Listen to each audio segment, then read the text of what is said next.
વિસાવદરના ધારાસભ્ય ગોપાલ ઇટાલિયાએ આજે તેમના વિસ્તારના વિવિધ પ્રશ્નોને લઈને જૂનાગઢ ખાતે સંકલન સમિતિની જે બેઠક મળી હતી તેમાં બેબાક રીતે સવાલ ઉઠાવ્યા અને અધિકારીઓનો વારો પાડી દીધો. શું મામલો છે, વિગતે વાત કરી. નમસ્કાર મિત્રો, હું લઈને આવી છું તમારા માટે એક એવી સુંદર તક જે તમારા ટેલેન્ટને નવી ઓળખ અને એક નવી દિશા આપી શકે છે. તમારા અંદર રહેલી અદ્ભુત કળા, સુંદર અવાજ અને અનોખી પ્રતિભાને હવે દુનિયા સામે રજૂ કરવાનો સમય આવી ગયો છે. જો તમે તમારા સપનાઓને સાકાર કરવા માંગો છો તો હવે ચિંતા કરવાની કોઈ જરૂર નથી. શું તમે સિંગર છો? શું તમે વોઇસ ઓવર આર્ટિસ્ટ છો? શું તમે પોડકાસ્ટ ક્રિએટર છો? શું તમે તમારી કળાને એક પ્રોફેશનલ પ્લેટફોર્મ આપવા માંગો છો? તો હવે આપનું સ્વાગત છે ઓમ રેકોર્ડિંગ સ્ટુડિયોમાં, આપનું પોતાનું વિશ્વાસુ આધુનિક રેકોર્ડિંગ સ્ટુડિયો. દર્શક મિત્રો, સ્કાયનેટ મીડિયામાં આપનું સ્વાગત છે. વાત કરીએ તો વિસાવદરના ધારાસભ્ય ગોપાલ ઇટાલિયા જે અવારનવાર લોકોના પ્રશ્નોને લઈને અડીખમ જોવા મળતા હોય છે, લડાયક ભૂમિકામાં જોવા મળતા હોય છે, ત્યારે જૂનાગઢના વિવિધ તેમના મત વિસ્તારના પ્રશ્નો હતા. તે પ્રશ્ને આજે સંકલન સમિતિની બેઠક મળી હતી. તેમાં તેમણે સણસણતા સવાલો ઉઠાવ્યા અને કેટલાક સવાલોના જવાબ પણ માંગ્યા. એ બાબતને લઈને જેમણે જે વિસાવદરમાં જે પ્રશ્નોની રજૂઆત છે તે કઈ કઈ સમસ્યા છે તેને લઈને તેમણે વાત કરી છે અને અધિકારીઓની હાજરીમાં એ પ્રશ્નોની નિરાકરણ માટેની જે વાત છે, ખાતરી છે તે અધિકારીઓએ આપી હતી, માહિતી પણ મળી રહી છે. પહેલાં સાંભળો ધારાસભ્ય ગોપાલ ઇટાલિયાની. આજે 20 તારીખ 20 જૂન 2026નો દિવસ જૂનાગઢ જિલ્લાના નવા આવેલા કલેક્ટર સાહેબની અધ્યક્ષતામાં આજે જિલ્લા ફરિયાદ સમિતિની બેઠક હતી. એમાં વિસાવદર મત વિસ્તારના અને જૂનાગઢ જિલ્લાના કેટલાક મહત્વના મુદ્દાઓ બાબતે મેં આજે રજૂઆત કરી છે. સૌથી મહત્વનો મુદ્દો કે ખેડૂતો જે ધિરાણ મેળવે છે સહકારી મંડળીઓ કે વિવિધ બેંકો પાસેથી, એમાં રાજ્ય સરકાર અને કેન્દ્ર સરકાર રિબેટ આપે છે, જેને કહેવાય છે કે 0% વ્યાજની લોન.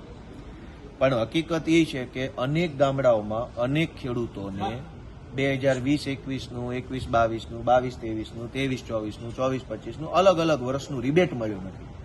આજે બહુ એકદમ મજબૂતાઈથી ખેડૂતોનો આ મુદ્દો મેં મિટિંગમાં રાખ્યો છે અને અધિકારી પાસે અલગ અલગ બેંકોએ કયા કયા વર્ષનું રિબેટ ચૂકવ્યું છે, જેમાં bank of Baroda, SBI, union bank, Junagadh જિલ્લા સહકારી બેંક, એ સિવાય ધિરાણ કરતી અન્ય બેંકોએ કયા વર્ષનું રિબેટ ચૂકવ્યું છે અને કયા વર્ષનું શા માટે બાકી છે એ બાબત ઉપર ચર્ચા થઈ છે અને ટૂંક સમયમાં એનો અહેવાલ સરકાર તરફથી અમને રજૂ કરવામાં આવશે. અમારા વિસાવદરના અલગ અલગ લગભગ 14 જેટલા ગામોમાં દુધાળા, માણંદિયા, રાજપરા, જાવલડી, જાંબુડી, મોટા કોટડા, મુંડિયા રાવણી, શોભાવડલા, લશ્કર, આ બધા ગામોમાં સરકારે ભૂદાનમાં અને સાંથણીમાં જે જમીન ફાળવી એ જમીનની ઉપર અનામત જંગલ જમીનની નોંધ લાગી ગઈ છે અને એના કારણે ખેડૂતોને મીટર નથી મળતા, ખેડૂતોને લોન નથી મળતી, ખેડૂતોને અનેક પ્રશ્ન પડે છે. એ બાબતે આજે કલેક્ટર સાહેબ સાથે રજૂઆત કરી. કલેક્ટરશ્રીએ ખૂબ પોઝિટિવ રીતે એનો વાતને સાંભળી અને દરખાસ્ત તૈયાર કરી સરકારમાં મોકલવાની બાંહેધરી આપી છે. અમારા વિસાવદરનું હસનાપુર, જાંબુથાળા અને તાલાળા બાજુ શિરવાણિયા, સાદિયાવાવ, નેસ, આ તે બધા જે ગામડાઓ છે એ બધા ગામડાઓ અત્યારે સેટલમેન્ટના ગામો છે. દેશ આઝાદ થયો અને 75 વર્ષ થયા. હવે તો સેટલમેન્ટમાંથી આઝાદ કરી અને મહેસૂલી વિલેજ, ગ્રામ પંચાયતવાળું ગામ બનાવવાની મારી રજૂઆત જે છે લાંબા સમયથી, એમાં પણ આજે પોઝિટિવ આપણને રજૂઆતમાં પોઝિટિવ રિસ્પોન્સ સરકાર તરફથી, કલેક્ટરશ્રી તરફથી મળ્યો છે. આ સિવાય જૂનાગઢ ભેસાણ રોડ લાંબા સમયથી બની રહ્યો છે, ચોમાસું માથા ઉપર છે, તો જૂનાગઢ ભેસાણ રોડ બાબતે, બિલખાથી ખંભાળિયા સુધીનો જે પટ્ટો છે એના બાબતે, બિલખાથી બેલાનો નવો રોડ બન્યો એની સાઇડ શોલ્ડર ભરવા બાબતની રજૂઆત હતી અને બગડુ ગામે દીપડા દરવાજા પાસે નદી ઉપર જે બ્રિજ બને છે એનો એપ્રોચ, માટીનો એપ્રોચ બનાવવાની જે રજૂઆત હતી એ અલગ અલગ રજૂઆતો પણ આજે R&Bના અધિકારી સાથે ચર્ચા થઈ અને એમાંથી ઘણા બધા કામો જે છે એ પૂર્ણતા તરફ આગળ વધી રહ્યા છે. આ સિવાય એક બહુ મહત્વનો મુદ્દો કે સરકાર એમ કહે છે કે ભાર વગરનું ભણતર, પણ ભણતર પુસ્તક વગરનું થઈ ગયું છે. આજે મેં મુદ્દો ઉપાડ્યો, શિક્ષણ વિભાગના સાહેબો જે છે એ જવાબ ન આપી શક્યા. સત્ર ચાલુ થયું, શાળા ચાલુ થઈ ગઈ, એને મહિનો પૂરો થવાયો, અનેક વિષયના પુસ્તકો હજુ સુધી સ્કૂલ સુધી કે વિદ્યાર્થી સુધી પહોંચ્યા નથી. બાલ મંદિર બાલ વાટિકા ધોરણ 1 અને ધોરણ 2 ના પુસ્તકો જુનાગઢ જિલ્લામાં અનેક જગ્યાએ આવ્યા નથી. મેં સ્પષ્ટ રીતે પૂછ્યું કે સરકાર શાળા પ્રવેશ ઉત્સવ કરાવડાવે છે, છોકરાઓ પ્રવેશ તો લઈ લે છે, પછી બાલવાટિકાની જે ચોપડી આવે સરકારે નક્કી કરેલી ચોપડી નથી તો ભણશે શું? પહેલા ધોરણમાં ચોપડા નથી, બીજામાં ચોપડા નથી, 11-12 ની અંદર માધ્યમિક ઉચ્ચતર માધ્યમિકમાં ચોપડા નથી. તો ભાર વગરનું ભણતરની વાતો કરતા કરતા કરતા પુસ્તક વગરનું ભણતર થઈ ગયું છે. એ બાબતની આજે મેં રજૂઆત કરી છે અને બાંહેધરી સરકાર તરફથી શિક્ષણ વિભાગના સાહેબોએ આપી છે કે વહેલી તકે આ પુસ્તકો જુનાગઢ આખા જિલ્લામાં વિસાવદર, ભેસાણ તો ખરું જ, એમાં આપી દેવામાં આવશે. સહકારી મંડળીનો મુદ્દો, ભેસાણ તાલુકાની સહકારી મંડળીઓમાં મોટા પાયે કૌભાંડો થયા. એક ખેડૂતે આત્મહત્યા કરવી પડી, અનેક ખેડૂતોના ખાતામાંથી ખોટી રીતે પૈસા ઉઠાવી લેવામાં આવ્યા. લાંબા સમયની લડતને આજે એક થોડુંક સારું પરિણામ મળ્યું છે કે છોડવડી ગામે અલગ અલગ લગભગ 7-8 જેટલા ખેડૂતોને ના વાંધા પ્રમાણપત્ર, નો ડ્યુ પ્રમાણપત્ર, કોઈ લેણું બાકી નથી એવા પ્રમાણપત્ર આપવાની શરૂઆત થઈ છે એવું જિલ્લા રજિસ્ટ્રાર સહકારી મંડળીએ આજે જણાવ્યું છે. વર્ષોથી ખેડૂતોના ખાતામાં 7-12માં બોજો પડી ગયો હતો. 15-15, 20-20, 30-30 લાખ રૂપિયાનો ધિરાણ બોલતું હતું.